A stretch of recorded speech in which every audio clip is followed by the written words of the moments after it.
You might think that Wembley is a new experience for most of the Everton players. Well, you'd be wrong. They were there yesterday. It is quite uncommon for a team to make an eve of the final visit, but only 3 of the Everton team have prior experience of the big day out at Wembley. Best to find your way around the place whilst it's empty.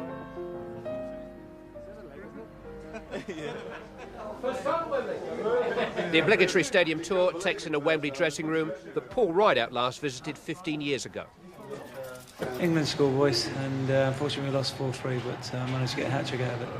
And scored one terrific goal too. Yeah, 30 yards. It was one of them. It could have gone anywhere, but lucky enough ended up in the top corner. Take your time getting back here, haven't you? I have, yeah. I honestly thought it had gone past being just reached 30. Like, I thought, well, time's running out, but fortunately this year we got there. Everton arrived at their cup final headquarters in the Hertfordshire countryside late on Thursday afternoon. So the surname, please? Ferguson. They certainly look relaxed in their picturesque surroundings over the last couple of days. A little quiet and subdued maybe, but this is a squad which has been wrestling with relegation fears all season long. Been under an awful lot of pressure, and you know, I don't think we've had time to sit around and have a good laugh and a joke, to be honest, because week in and week out we've got to pick points up here and we've got pressure in the cup there. I honestly don't believe we have got the characters in the side as we did in, you know, the late 80s, early 80s and that. And I don't think you can turn people into characters. They've either got it or they haven't. And we certainly haven't got as many as the early 80s side had. Joe Rawler's only been able to change so much since taking over in November. Earl Barrett was signed too late to be eligible for the Cup. He's recovering from a minor knee operation, a helpless spectator. Will you be able to celebrate as wholeheartedly as if you were involved if Everton is successful? I'll have a good go. Well, really, you can feel as much a part of it even... Oh, too right, yeah. I mean, good set of lads, you know, and I think they made me welcome as soon as I got here. I was going to take a little bit. The cordon bleu kitchens of a 4-star hotel. And what are they cooking up for their VIP guests? It's the usual footballer's fare. It's like chicken, rice and baked beans? Yeah, baked beans are very popular. Who's that?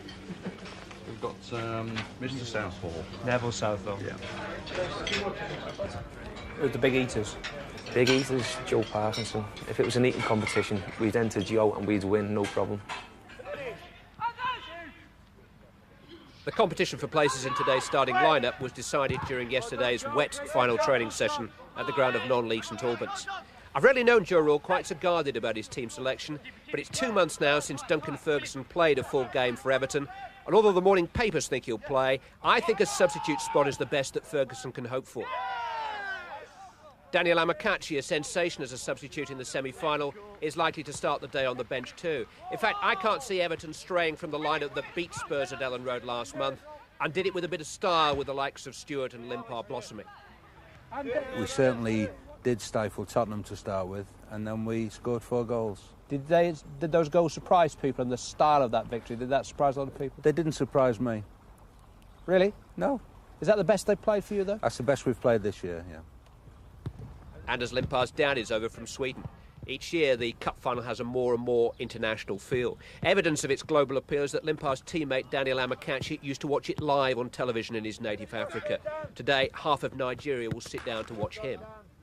For me, I think they consider me as the first Nigerian to play in the cup final, you know, and this is the first time, you know, that it's something they made it really, really big. It's something big out there, but this time around they made it really, really big, you know. There's a competitive streak about this team, make no mistake about it. Joe Rawle frivolously nicknamed them his dogs of war earlier in the season, and the label stuck. But they do have finesse too. Well, sometimes. I think we play the way the game is going to always be played today and, you know, for the foreseeable future.